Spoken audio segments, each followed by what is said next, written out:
Mister Goan,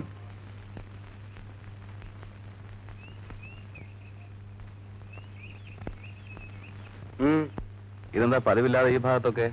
എനിക്കെന്താ, ഇവിടെ വന്നുകൂടെ? വരുന്നോണ്ട് കുഴപ്പമൊന്നുമില്ല. പക്ഷേ എന്താണെന്ന കാര്യം പറ. എനിക്കൊരല്പം ജോലി തിരക്കുണ്ട്.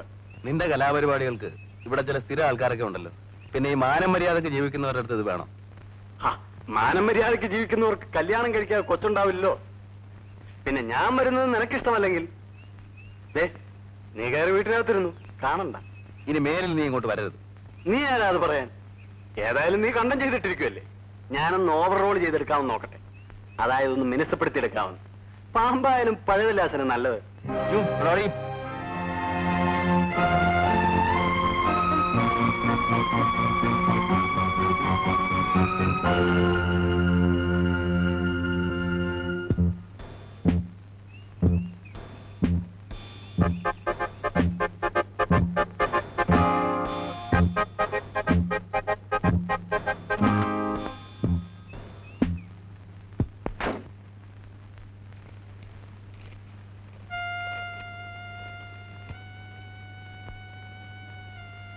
വിലാസിനിയമ്മയുടെ മകൻ ഗോവൻ ഇന്നലെ വീട്ടിൽ വന്നിരുന്നു.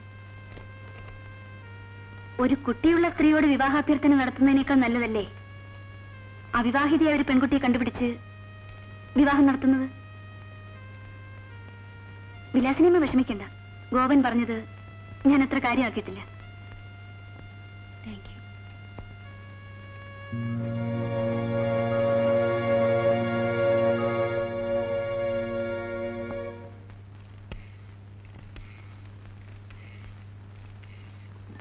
എടാ, നീ എന്നെ മര്യാദയ്ക്ക് ജോലിയിൽ ജീവിക്കാൻ സമ്മതിക്കില്ലല്ലേ? അവരെന്റെ ഓഫീസറാണ്. നീ എന്തിനാ അവരെ വീട്ടിൽ പോയത്? പിന്നെ നിങ്ങളുടെ സമ്മതം കിട്ടിയിട്ട് വേണമായിരിക്കും എനിക്ക് ഇഷ്ടമുള്ളിടത്ത് പോകാനും വരാനും ഒക്കെ. ഒരു മാനേഴ്സും ഇല്ലാത്തൊരു തള്ള. നീ എന്റെ വയറ്റിൽ തന്നെ പറഞ്ഞല്ലോടാ. നീ കാരണം ഞാൻ കുടിക്കുന്ന കണ്ണീരിന് കണക്കില്ല. ചുമ്മാർന്ന് മോങ്ങാതള്ളേ. അവൾ ആരാ അത്ര വലിയ ശീലാവതി ചമയാൻ? തന്തയില്ലാത്തൊരു കുഞ്ഞിനെ പ്രസവിച്ചൊരു പെണ്ണിന്റെ അഹങ്കാരമേ. ജയദേവനുമായി കുറച്ചുനാൾ വിലസുകാരി ഇവിടെ എല്ലാവർക്കും അറിയാം. അല്ല, ഒരു പെണ്ണ് രക്ഷപ്പെടണമെങ്കിൽ രക്ഷപ്പെട്ടോട്ടെ എന്ന് വിചാരിച്ചപ്പോ അവളുടെ ഒരു ഭാവം. അവൾക്കിഷ്ടമില്ലെങ്കിൽ എന്നോട് പറഞ്ഞാ പോരെ. ഈ നാട്ടിലെങ്ങും വേറെ പെമ്പിള്ളേരില്ലാത്ത പോലെ.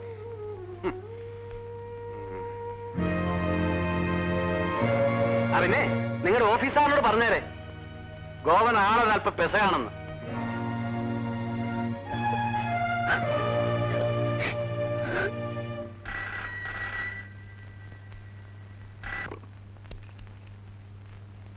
ഹലോ. എന്താടി, അമ്മയോട് പറഞ്ഞെന്നെ വിറപ്പിച്ച് കളയാമെന്ന് കരുതിയല്ലേ? നിന്നെ ഉണ്ടല്ലോ ഞാൻ വെറുതെ വിടില്ല.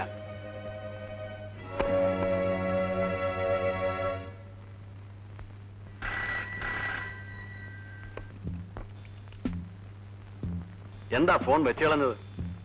ഇത് തുടങ്ങിയതല്ലേ ഉള്ളൂ. നിന്റെ ഇനിയുള്ള ഇവിടുത്തെ ജീവിതം നരകമായിരിക്കും. നിന്നെ എങ്ങനെയെല്ലാം അവമാനിക്കാമോ അതെല്ലാം എന്റെ പൊന്നു മോളെ ഞാൻ ചെയ്യും. ഗോവന്റെ തനി സ്വഭാവം നീ കാണാൻ പോകുന്നേ ഉള്ളൂ.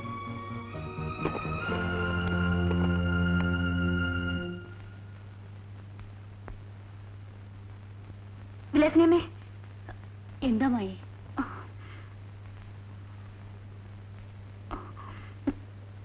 ഒന്നുമില്ല.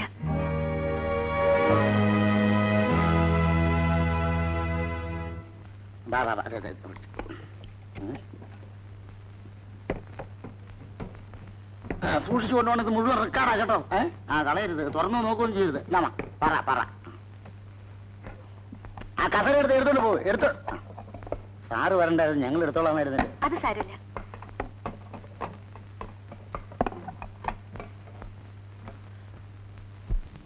സൂക്ഷിച്ചു കൊണ്ടുപോകണം.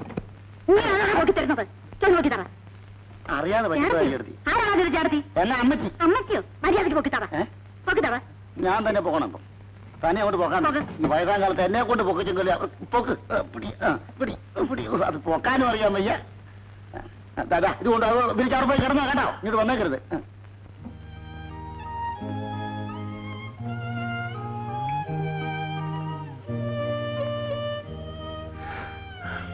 ചിന്നു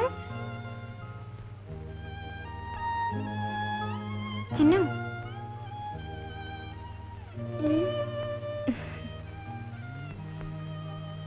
എന്തു പറ്റി മോളെ? ഒന്നുമില്ല. ഉണ്ണില്ലാതെ ഒരു രസമില്ല. അതിനെന്താ, നാളെ സ്കൂളിൽ ചെന്നാ കാണാലോ. എന്നാലും ഞാൻ ഉണ്ണിയുടെ വീട്ടിലൊന്ന് പോയിട്ട് വരട്ടെ. വേണ്ട മോളെ, ഇനി ഒരു ദിവസം പോവാം. വാ, കാപ്പി പിടിക്കാം. വരും മോളെ. മഞ്ഞക്കിളി മറയല്ലേ കുഞ്ഞിക്കഥ പറയൂല്ലേ. പാടുമോളെ, നാളെ സ്കൂളിൽ പാടണ്ടല്ലേ? എനിക്കറിയാം മമ്മി. മമ്മി വാ. എന്താ മോളെ? വാ മമ്മി, ഇരിക്കി.